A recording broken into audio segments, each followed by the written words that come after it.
Ici Éric Giegal. Avec moi, vous écoutez CPAM, Radio Union à Montréal.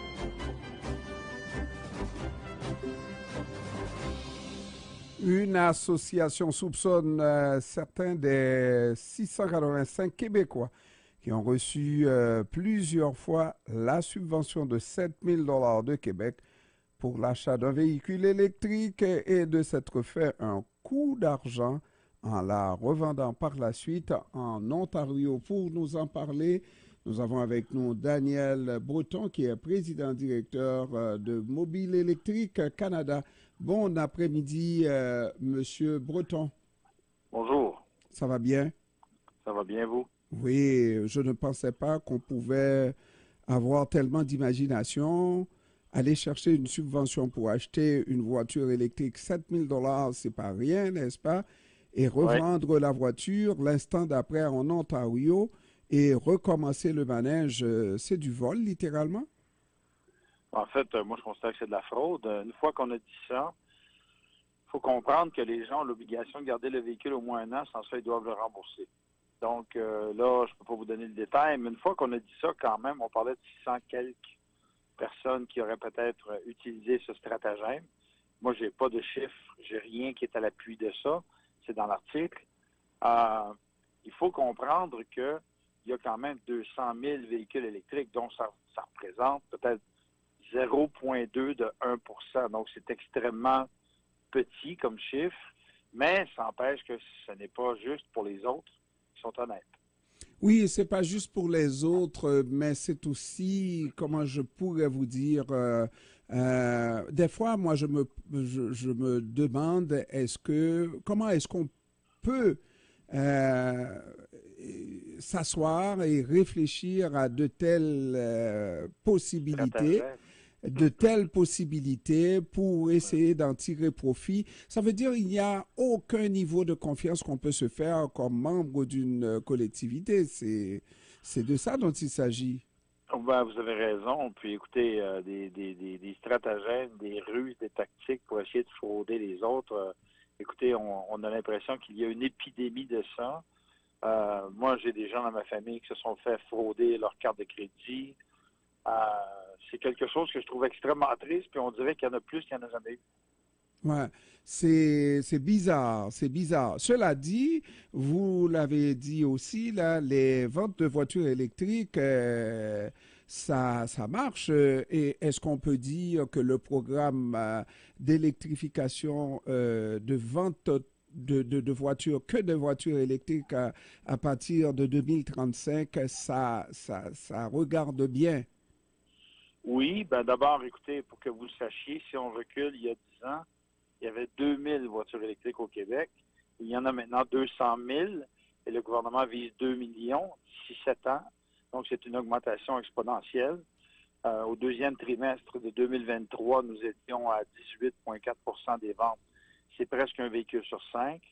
Le gouvernement du Québec a annoncé une réglementation qui serait resserrée à partir de 2025 pour qu'on en soit à 85 % de ventes de véhicules hybrides rechargeables électriques d'ici 2030. C'est ambitieux, mais c'est faisable parce que les constructeurs automobiles, ce qu'ils font, c'est qu'ils envoient toujours les véhicules électriques en priorité dans les marchés où la réglementation est la plus contraignante. On disait au départ qu'au Québec, on était moins ambitieux, étant donné qu'on permettait aux constructeurs de faire davantage pour d'autres pays européens, en méprisant un peu le Canada, mais davantage le Québec, parce que le gouvernement du Québec n'était pas très ambitieux. Aujourd'hui, on semble voir le contraire, n'est-ce pas? Ben, vous avez raison. En fait, c'est-à-dire que le gouvernement a resserré sa norme. Ils ont annoncé ça au printemps. Et puis, ce qui a été officialisé il y a quelques jours à peine, c'est que là, on veut vraiment mettre les bouchées doubles pour accélérer le déploiement de voitures électriques et hybrides rechargeables à travers la province. Le gouvernement fédéral, lui aussi, va annoncer sa propre norme pan-canadienne d'ici une couple de semaines. Donc, c'est sûr qu'il y a plusieurs constructeurs automobiles qui ne sont pas contents de ça, parce qu'il y en a qui traînent la patte, on va se dire. Mais la réalité, c'est que pour toutes les bonnes raisons, que ce soit de lutter contre les changements climatiques, de diminuer la pollution atmosphérique ou de diminuer notre dépendance au pétrole. Écoutez, moi, j'ai fait des calculs. À chaque mois, ça coûte aux Québécois, en importation d'essence et de diesel, 1 million de dollars pour importer du carburant. Excusez-moi, je suis désolé. 1 million, c'est des peanuts? C'est 1 milliard. 1 milliard. C'est 1 milliard par mois. C'est significatif. Alors, cela dit, on peut voir à l'horizon une bousculade se préparer à l'orée de 2035-25, même s'il faut, parce que les voitures à essence auront moins de cotes et il va y en avoir de plus en plus de voitures électriques. Ça va vouloir dire que le coût d'une voiture à essence deviendra ridicule. C'est trop tôt pour le dire. Écoutez, vous êtes certainement au courant du fait que depuis 5 ans, le prix des véhicules à essence a considérablement augmenté, à tel point que lorsqu'on regarde les chiffres les plus récents, en septembre 2023, le prix de vente moyen d'une voiture neuve au Québec était au-delà de 66 000 $, ce qui fait qu'il y a maintenant une cinquantaine de modèles de véhicules hybrides rechargeables ou électriques qui sont maintenant moins chers que les prix moyens de vente d'un véhicule à essence. C'est pas rien.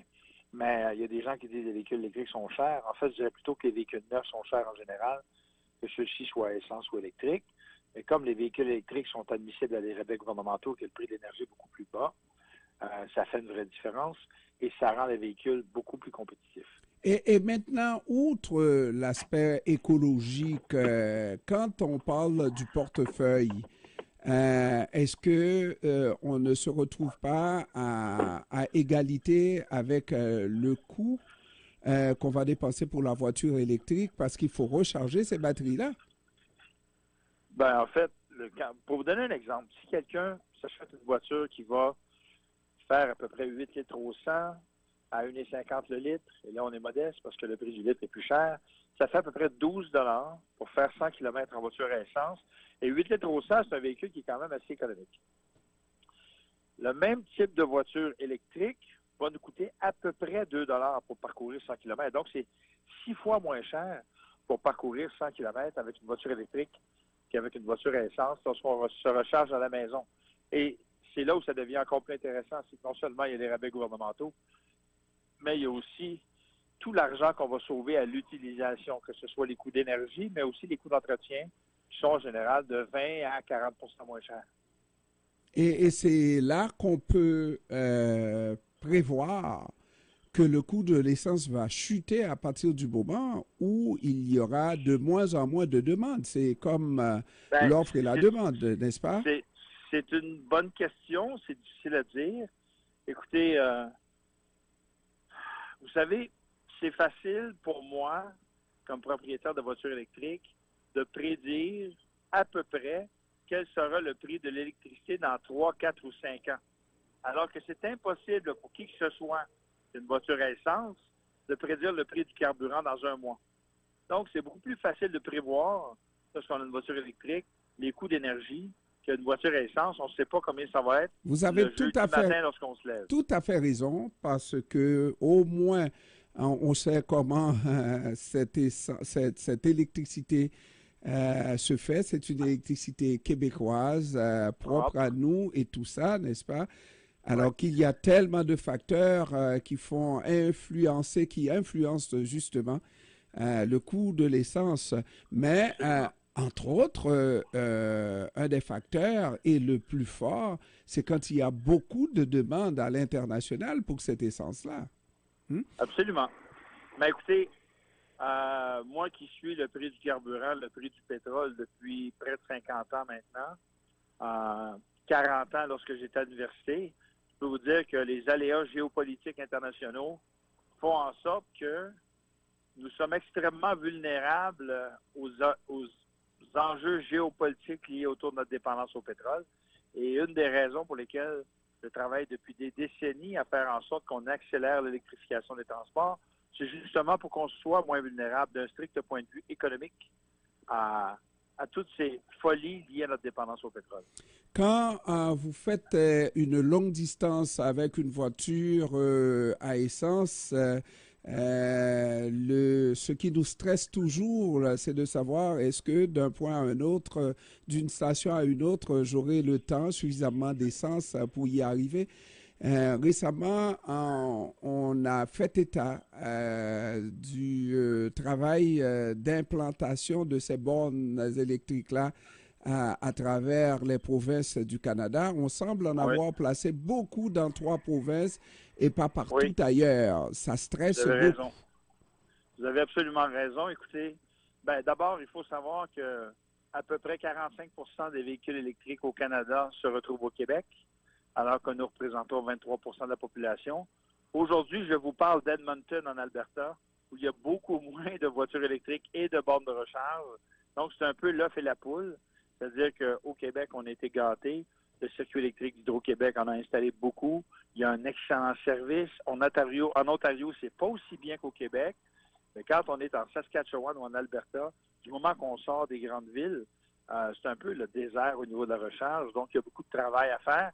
Et c'est pour ça que notre organisation, nous sommes cette semaine à notre conférence annuelle à Edmonton, parce qu'il faut sortir des sentiers battus.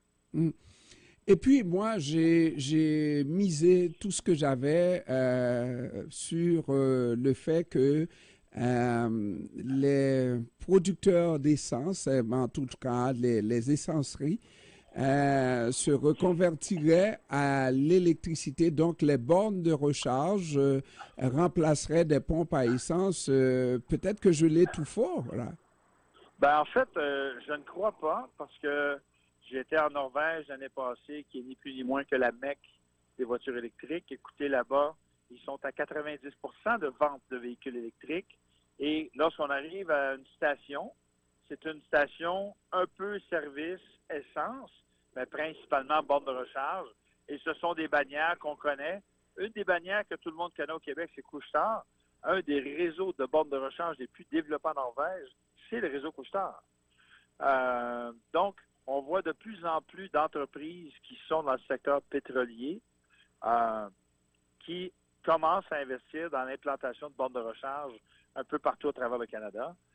Nous, on a plusieurs membres et il y a Couche-Tard, mais il y a aussi Electrify Canada, il y a Parkland qui possède à peu près 20% des stations-service au Canada. Ils commencent à en déployer un peu partout. Donc, on voit cette tendance lourde commencer à s'installer. Il y a Shell Recharge. Ils ont acheté une compagnie d'infrastructure de recharge pour en installer un peu partout chez Shell. Donc, c'est une tendance qu'on va voir s'accélérer dans les prochaines années. Donc, vous dites au Canada, il y a l'entreprise privée qui commence à s'engager dans l'électrification de ces stations-là? Oui, absolument. Absolument. Et d'ailleurs, le gouvernement du Québec a lancé sa stratégie d'infrastructure de recharge il y a à peu près 1 mois et demi.